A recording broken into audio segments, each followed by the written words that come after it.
Hi, welcome everybody. Welcome to CHIRLA TV. I'm your host, Edgar Aguilar, and we'll be talking about something very important that is coming up here in the US. It is the Census 2020. So for that, I am joined by wonderful guests today. I am joined by Pedro Trujillo, Senior Organizer at CHIRLA, as well as Esperanza Guevara, who is the Census Campaign Manager also at CHIRLA. And here I also have Adriana Martínez, who is the Deputy Director for Outreach in the State Census Office, and our very own Congresswoman, Judy Chu.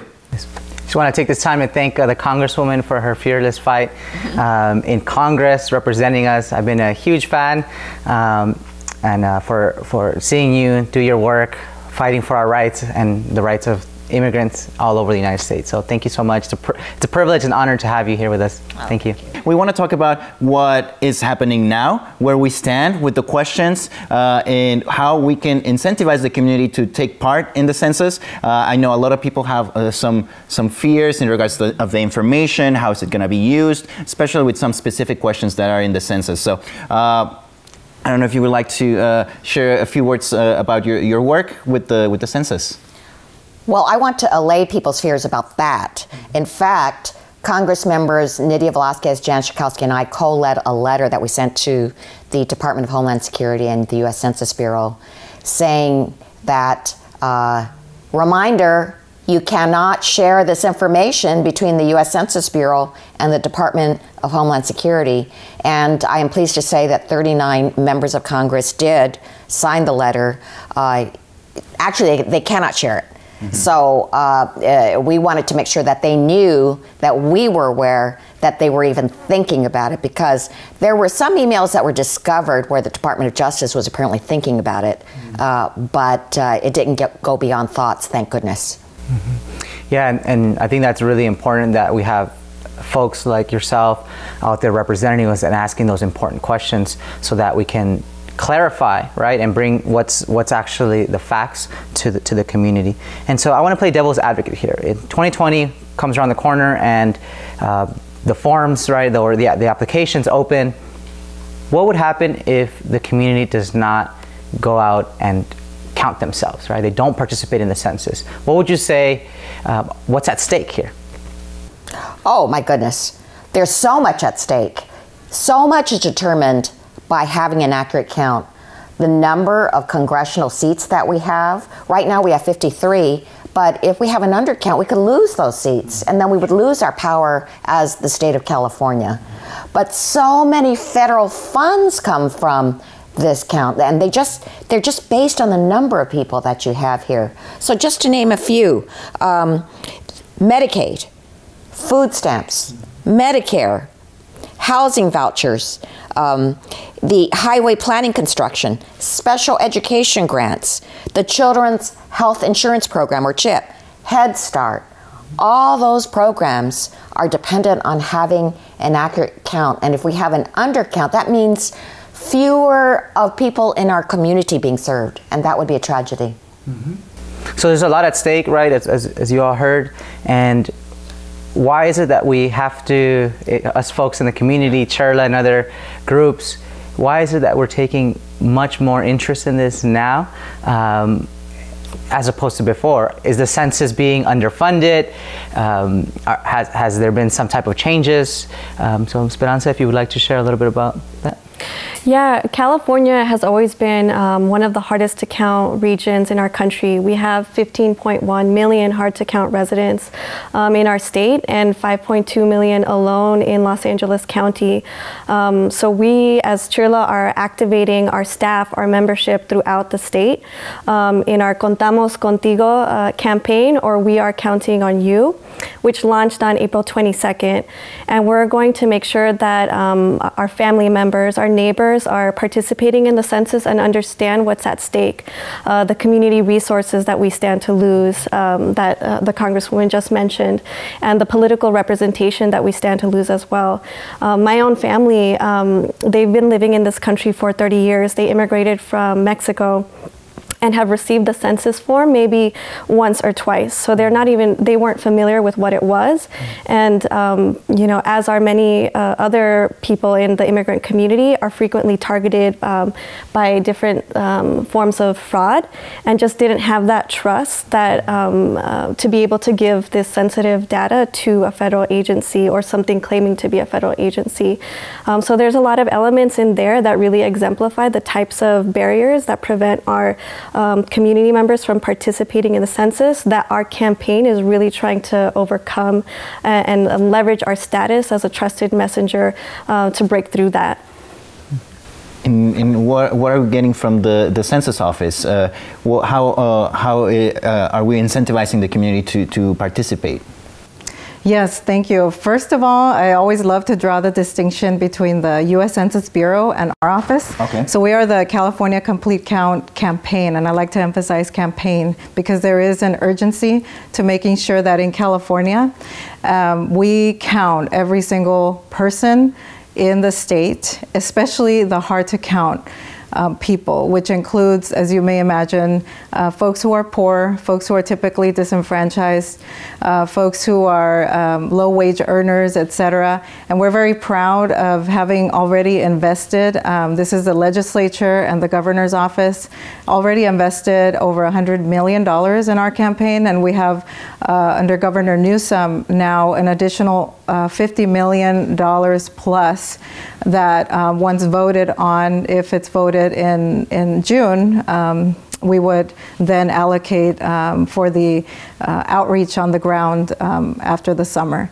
But our campaign is really all about, as Esperanza mentioned, relying on trusted messengers in trusted places across communities, very local throughout the state. And I'd love to share more about that, but that's really our approach, is to rely on the people whom the folks who do not trust in the process, whom they trust. And we're about to get into that right after these messages.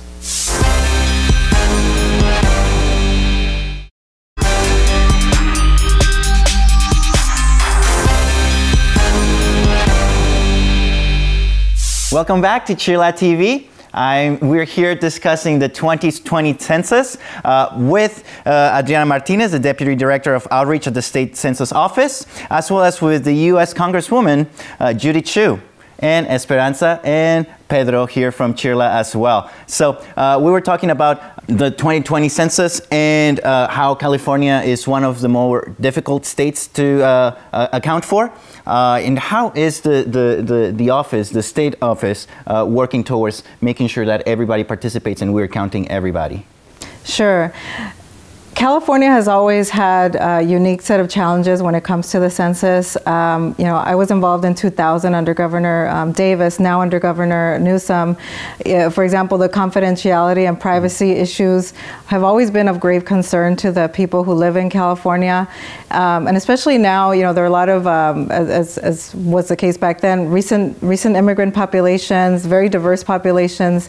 You know, just to give you an example, 75 to 80% of the hard to count folks across our state that we've identified will need in-language assistance to just understand what the census is about, and then to take that next step through our trusted messengers to get them to fill out the actual census questionnaire.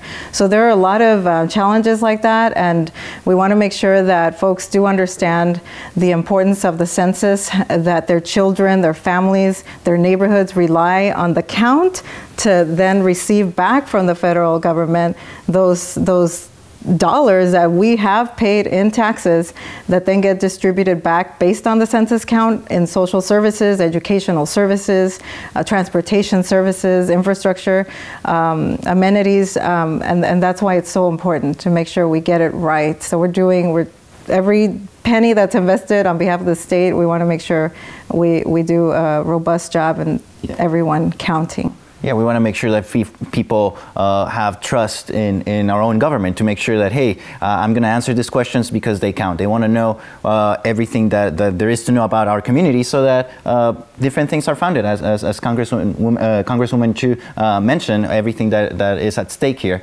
Pedro? Yeah, and now that we're talking about some of the barriers, right, in addition to this layer of challenges that already exist in the community, like language and many times location as well, where some folks are living in communities that are really impacted. But the other challenge that we're seeing under this administration certainly is this about the citizenship question. And I think many of you who are tuning in, hearing about the census, you're curious as well, what about the citizenship question? So we'll dive right into that. So the citizenship question was at one point on the census questionnaire, and then it was deemed that it was so bad that it should be removed, and since then it has not been there. And now Wilbur Ross, the Department of Commerce Secretary, has proposed that it be on there. But so many people realize that it would be very detrimental to the turnout if that citizenship question was on there. In fact, 6 census directors, previous directors, under both Democrat and Republican administrations, and these are experts, right?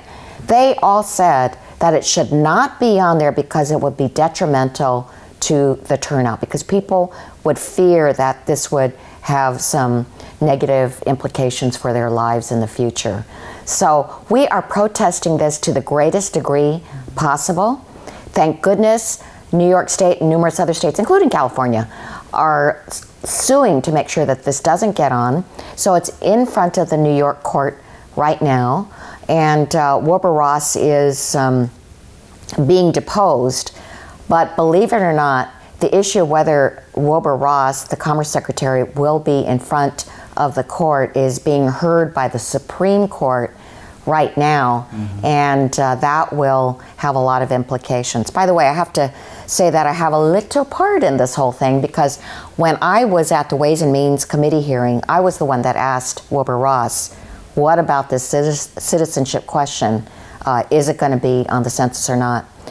He said, oh, they are looking at all the evidence, and they've gotten so much input from advocates. And he said, but the Department of Justice is the one that asked us to have that question on there because they wanted to make sure that the Voting Rights Act was maintained. Well, I was surprised with that answer, because that's the first time that I heard that he was interested in the Voting Rights Act, right? So it turned out that it was bogus, and that actually is what's in all these lawsuits. Right, it opened up a can of worms here, right, that we're now trying to get to the bottom of. And what's your sense in terms of the timeline for folks, the viewers, to understand how this will lead into the Supreme Court? I think it will have a fast track, because, you know, we don't have much time before the census itself. So I believe that there will be fairly immediate attention to these issues, knowing that this is really just around the corner. So I expect that the issue of Wilbur Ross's testimony will be determined at any point. Then the New York case will go forward, and then possibly up to the Supreme Court. Great. This is really interesting information, and you're getting it from the source. We will take a commercial break, and please stay tuned.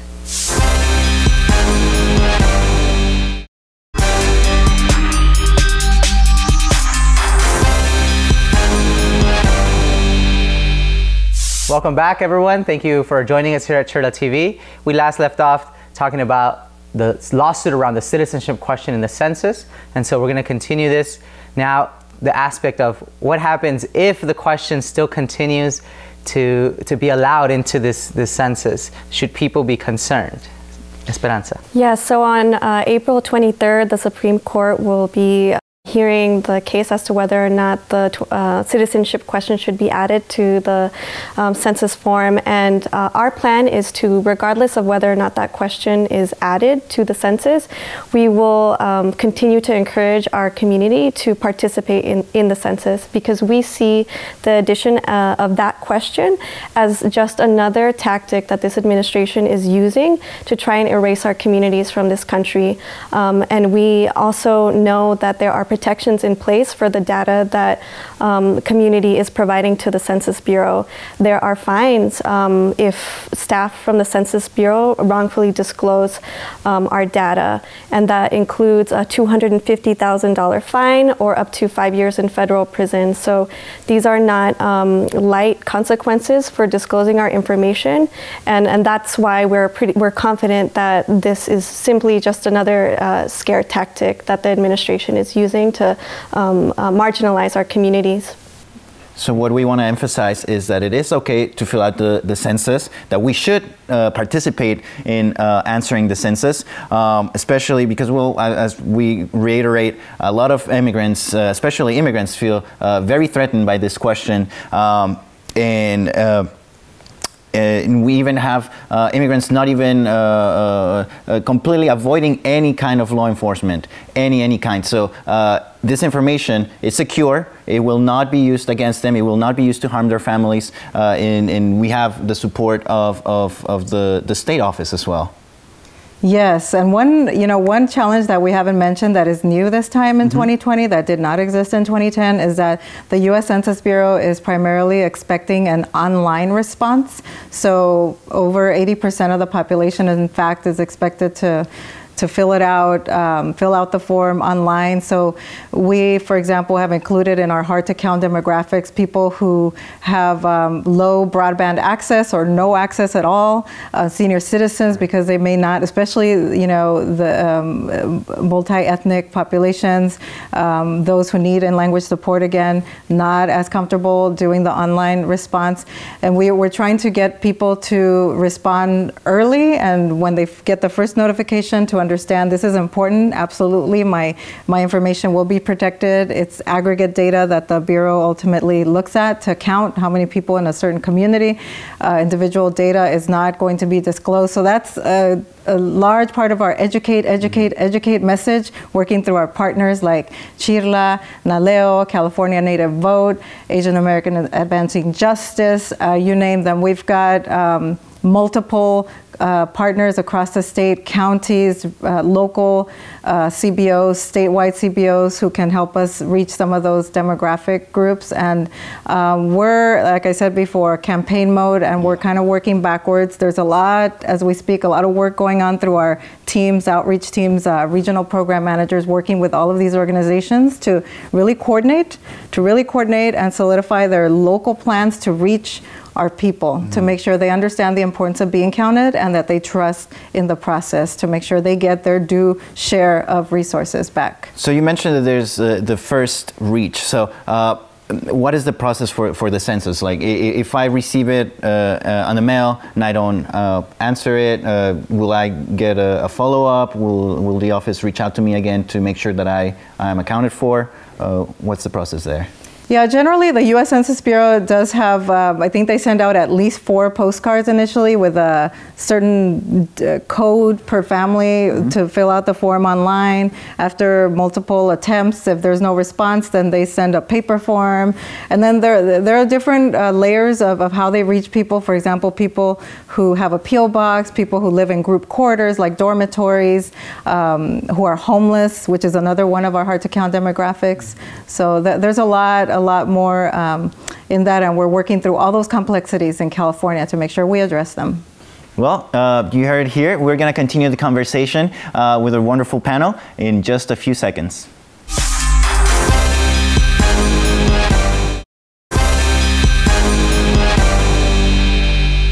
Welcome back to CHIRLA TV, where we're discussing the census that's coming in 2020. This question's for you, Representative Chu. It's regarding what is it that we should expect us here as your constituents, as Californians, that will be happening in DC regarding the census. How are you tackling the challenges that the census is bringing towards our communities?